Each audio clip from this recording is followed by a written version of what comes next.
नमस्कार दोस्तों, स्वागत है आपका मेरे YouTube channel Datta reading point में। आज हम डिस्कस करने वाले हैं यूपी टीजीटी 2013 का पेपर जो आपका 1 फरवरी 2015 को हुआ था।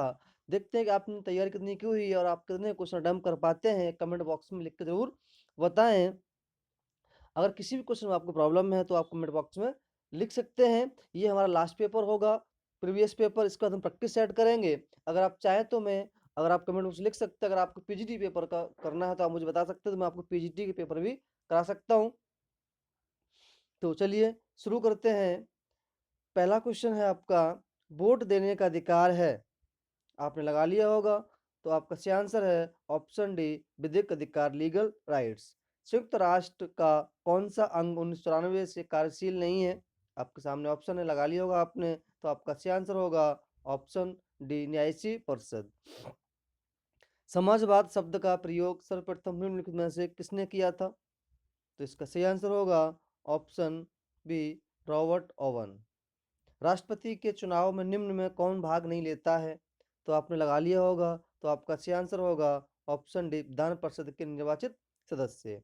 भारतीय संविधान की दार्शनिक आधारभूमि है, तो इसका सही आंसर होगा ऑप्शन डी, प्रस्तावना। नेक्स्ट है, भारतीय संविधान के किस अनुच्छेद में राष्ट्रपति का सूचना का अधिकार दिया गया है? तो सही ऑप्शन होगा ऑप्शन सी, 78। लॉक का विश्वास था कि संप्रभु, तो लगा लिया होगा आपने, सी आंसर है ऑप्शन बी, विद्यमान कानूनों से बंधा हुआ है। निम्नलिखित में से किस रिट का शाब्दिक अर्थ होता है हम आदेश देते हैं? सी आंसर है ऑप्शन ए, परमादेश। प्रभुसत्ता के एकत्ववादी सिद्धांत का प्रतिपादन निम्नलिखित में से किसने किया था? तो इसका सही आंसर होगा option A, Austin. Sorry. Next है, निम्नलिखित में से कौन प्राचीन भारतीय विचारकों द्वारा प्रतिपादित राज्य के सप्तांग सिद्धांत के अंगों को नहीं मानता है? तो इसका सही आंसर है ऑप्शन बी, पुरोहित। निम्नलिखित में से कौन सा मार्क्सवाद संबंधित नहीं है? तो सही आंसर होगा ऑप्शन डी। नेक्स्ट है, निम्नलिखित में से एक मुख्यमंत्री का राज्यपाल के प्रति कर्तव्य नहीं है? तो ये हो जाएगा ऑप्शन ए, अपने दल की नीतियों के बारे में सूचित करना। निम्न में से कौन सा राजनीतिक दल का आवश्यक तत्व नहीं है? ऑप्शन है बी, विदेशों के द्वारा मान्यता प्राप्त। गांधी जी की आत्मकथा का शीर्षक है? ऑप्शन होगा आपका ऑप्शन डी, सत्य के साथ मेरा प्रयास। राजनीतिक प्रतिनिधित्व सुनिश्चित किया जाता है? तो इसका सही आंसर होगा ऑप्शन सी। नेक्स्ट है, ग्राम पंचायत अपने सभी कार्यों के लिए तो इसका हो जाएगा ऑप्शन बी, ग्राम सभा के प्रति उत्तरदायी होती है। नेक्स्ट है, यह कौन निश्चित करता है कि कोई विधेयक वित्त विधेयक है अथवा नहीं? तो इसका सही आंसर हो जाएगा ऑप्शन सी, लोकसभा का स्पीकर। किसने कहा कि राष्ट्र दैविक आदर्श की अभिव्यक्ति एवं उसका रहस्योद्घाटन है? तो इसका सही आंसर हो जाएगा ऑप्शन बी, अरविंद। किसको भारत में शांति का अग्रदूत कहा जाता है? तो इसका सही आंसर होगा ऑप्शन ए, बाल गंगाधर तिलक। उदारवाद का मूल तत्व होता है? तो सही आंसर हो जाएगा आपका व्यक्तिगत स्वतंत्रता। नेक्स्ट है, वर्तमान में लोकसभा की बैठक के लिए क्या गण पूर्ति है? तो आपका सही आंसर हो जाएगा ऑप्शन बी, 55 सदस्य गण।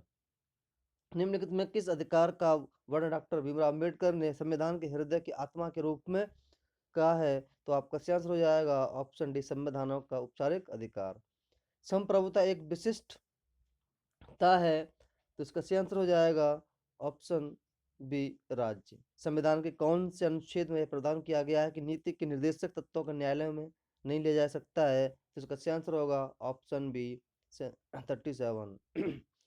एक राज्य जो अपने नागरिकों को अधिकतम सामाजिक सुविधाएं प्रदान करे कहलाता है? सही आंसर होगा कल्याणकारी राज्य। लोक संप्रभुता के दर्शन को सर्वप्रथम किसने प्रतिपादित किया था? तो सही आंसर हो जाएगा आपका ऑप्शन सी, रूसो। धन विधेयक की परिभाषा दी गई है? तो आपने लगा लिया होगा, आपका सही आंसर है ऑप्शन ए, 110 में। निम्नलिखित में से कौन सा राज्य की उत्पत्ति की सही व्याख्या करता है? तो आपका सही आंसर हो जाएगा ऑप्शन सी, विकासवादी सिद्धांत। एक आधुनिक राज्य संवैधानिक के बिना राज्य नहीं है, अपितु अराजकता का शासन है। यह कथन किसका है? तो सही आंसर हो जाएगा जेलिनिक। नेक्स्ट है, निम्नलिखित में से कौन सा शब्द संवैधानिक प्रस्तावना में नहीं है? तो आपका सही आंसर हो जाएगा ऑप्शन डी संघीय। द्विसदन निम्नलिखित शासन प्रणालियों में से एक की एक अनिवार्य विशिष्टता है। तो आपका सही आंसर हो जाएगा ऑप्शन सी संघात्मक व्यवस्था। नेक्स्ट है सामाजिक संवेदना सिद्धांत के अनुसार सही आंसर होगा ऑप्शन बी राज्य एक मानव की संस्था है। निम्नलिखित कथनों में से कौन सा कथन सही है? आपने पढ़ लिया होगा। तो आपका सही आंसर होगा ऑप्शन सी लॉक ने सरकार और राज्य में विभेद किया है। 1936 में किसने कहा गांधीवाद जैसा कोई चीज नहीं है? तो इसका सही आंसर हो जाएगा ऑप्शन ए महात्मा गांधी ने। हॉब्स के लेवियाथन में प्रयुक्त कॉमनवेल्थ शब्द का अर्थ होता है। तो आपका सही आंसर होगा ऑप्शन बी समाज राज्य सरकार के लिए सामूहिक नाम। किसने सामाजिक संवेदना सिद्धांत घटिया इतिहास घटिया दर्शन घटिया विधि के रूप में आलोचना की है? तो इसका सही आंसर हो जाएगा सर हेनरी मैन। भारतीय संविधान को निम्न में कौन सी अनुसूची राज्यसभा में स्थानों को आवंटन से संबंधित है? तो आपका सही आंसर हो जाएगा ऑप्शन बी चौथी अनुसूची। केंद्र तथा राज्यों के मध्य विवादों के अंतर्गत होता है। तो आपका सही आंसर हो जाएगा ऑप्शन डी प्रारंभिक क्षेत्राधिकार के अंतर्गत। निम्न में कौन सी संस्था लोक शिकायतों से संबंधित नहीं है? तो सही आंसर हो जाएगा ऑप्शन ए योजना आयोग। संविधान की 12वीं अनुसूची किसके कार्यों से संबंधित है? तो आपका सही आंसर हो जाएगा ऑप्शन सी नगर पालिकाओं से। निम्नलिखित में कौन सा आत्मरक्षा का अधिकार को व्यक्ति का प्राकृतिक अधिकार माना गया है? तो आपका सही आंसर हो जाएगा किसने माना है? तो ये माना है आपका हॉब्स ने। नेक्स्ट है संविधान के किस अनुच्छेद के अंतर्गत 6 वर्ष से 14 वर्ष के बच्चों की शिक्षा मौलिक अधिकार बन गई है? तो आपका सही आंसर होगा ऑप्शन बी 86वां संविधान संशोधन द्वारा। नेक्स्ट है किसी प्रांत के राज्यपाल को सही आंसर हो जाएगा कुछ निश्चित मामलों में विवेकाधिकार प्राप्त हैं। अंबेडकर के सामाजिक व राजनीतिक दर्शन का सर्वाधिक महत्वपूर्ण पहलू क्या रहा? तो इसका सही आंसर होगा सामाजिक न्याय। आधुनिक दल व्यवस्था उद्भव प्रथमतः कहाँ हुआ? तो इसका सही आंसर होगा ऑप्शन सी इंग्लैंड। आप केवल क्वेश्चन देखते रहिए उसको लगाते रहिए ताकि आपका टाइम भी सेव हो जाएगा। अगर मैं ऑप्शन पढ़ूंगा तो थोड़ा टाइम कंज्यूम होता है।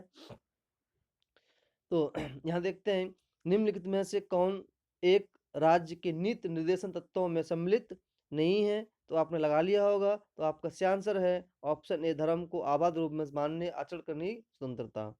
नेक्स्ट है निम्न में किस मुकदमे में भारत के सर्वोच्च न्यायालय ने संविधान का मूल ढांचा सिद्धांत प्रतिपादित किया है? तो आपने लगा लिया होगा। तो आपका सही आंसर है केशवानंद भारती बनाम केरल राज्य। नेक्स्ट है निम्नलिखित वक्तव्यों में कौन सा संविधान सरकार की प्रकृति को ठीक प्रकार स्पष्ट करता है? तो उसका सही आंसर हो जाएगा इसमें आपके सभी सही हो जाएंगे उपयुक्त सभी। नेक्स्ट है भारत के उपराष्ट्रपति को कौन पद मुक्त कर सकता है? तो आपका सही आंसर होगा ऑप्शन बी राज्यसभा और लोकसभा दोनों। कौटिल्य का मंडल सिद्धांत किसने से संबंधित है? तो आपका सही आंसर हो जाएगा ऑप्शन बी विदेशी नीति से। निम्न में अनुमेय को बताइए? तो इसका सही आंसर हो जाएगा नेहरू और बोस। निर्वाचन के बाद सरपंच के विरुद्ध अविश्वास प्रस्ताव किया जा सकता है। आपके पास ऑप्शन है। तो आपका सही ऑप्शन होगा ऑप्शन डी 2 वर्ष बाद। नेक्स्ट है यदि सदन का सत्रवासन हो गया हो तो इसे आहूत करने के लिए कौन अधिकृत है? तो आपका सही आंसर होगा ऑप्शन डी राष्ट्रपति। अध्यक्षात्मक शासन का सैद्धांतिक आधार होता है। तो आपका सही आंसर होगा ऑप्शन बी शक्तियों का पृथक्करण। नेक्स्ट है निम्नलिखित में मार्क्स के अनुसार कौन ऐतिहासिक परिवर्तन का प्रमुख कारक है? तो आपका सही आंसर हो जाएगा ऑप्शन सी वर्ग। नेक्स्ट है निम्नलिखित में से कौन सी पुस्तक लोकमान्य तिलक द्वारा नहीं लिखी गई है? तो इसका सही आंसर होगा ऑप्शन ए हिंद स्वराज। राज्यसभा में विशिष्ट ज्ञान अथवा व्यवहारिक अनुभव संपन्न कुछ सदस्यों को मनोनीत किया जाता है। वे निम्नलिखित में से किस क्षेत्र से होते हैं? तो आपका सही आंसर हो जाएगा ऑप्शन डी वो सभी क्षेत्र से होते हैं विज्ञान कला और साहित्य से। ये कथन कि स्वतंत्रता और समानता साथ साथ नहीं रह सकते किससे संबंधित है? तो इसका सही आंसर होगा लॉर्ड एक्टन। नेक्स्ट है, भारत एक गणराज्य है क्योंकि? तो इसका सही आंसर हो जाएगा डी, भारत में राज्य अध्यक्ष राष्ट्रपति निर्वाचन होता है। प्रन्या सिद्धांत का प्रतिपादन किसने किया था? तो इसका सही आंसर होगा option C, Mahatma Gandhi. Next है, सरकार का व्यवस्थित वर्गीकरण सर्वप्रथम प्रस्तुत किया गया था किसके द्वारा? तो इसका सही आंसर होगा ऑप्शन बी, अरस्तु द्वारा। नकारात्मक स्वतंत्रता की अवधारणा निम्न में से किस एक पर बल देती है? तो इसका सही आंसर होगा ऑप्शन सी, हस्तक्षेप की अनुपस्थिति। नेक्स्ट है, किस संविधान संशोधन द्वारा मंत्रियों की संख्या लोकसभा की कुल संख्या की 15% निश्चित की गई है? तो इसका सही आंसर होगा ऑप्शन सी, 91वां संविधान संशोधन। तो फ्रेंड्स, ये थे आपके प्रीवियस क्वेश्चन पेपर। ये हमारा लास्ट पेपर था। इसके बाद हम प्रैक्टिस सेट करेंगे। अगर आप चाहें तो मैं इसको आपको पीजीटी के 1-2 प्रैक्टिस सेट और करा सकता हूँ। आप अगर चाहते हैं तो आप कमेंट बॉक्स में लिख सकते हैं। अगर फिर भी आपको कोई समस्या किसी क्वेश्चन में तो आप उसे कमेंट बॉक्स में लिख सकते हैं। ठीक है, अगर आपको वीडियो सही लगी तो उसको लाइक करें, शेयर करें। धन्यवाद।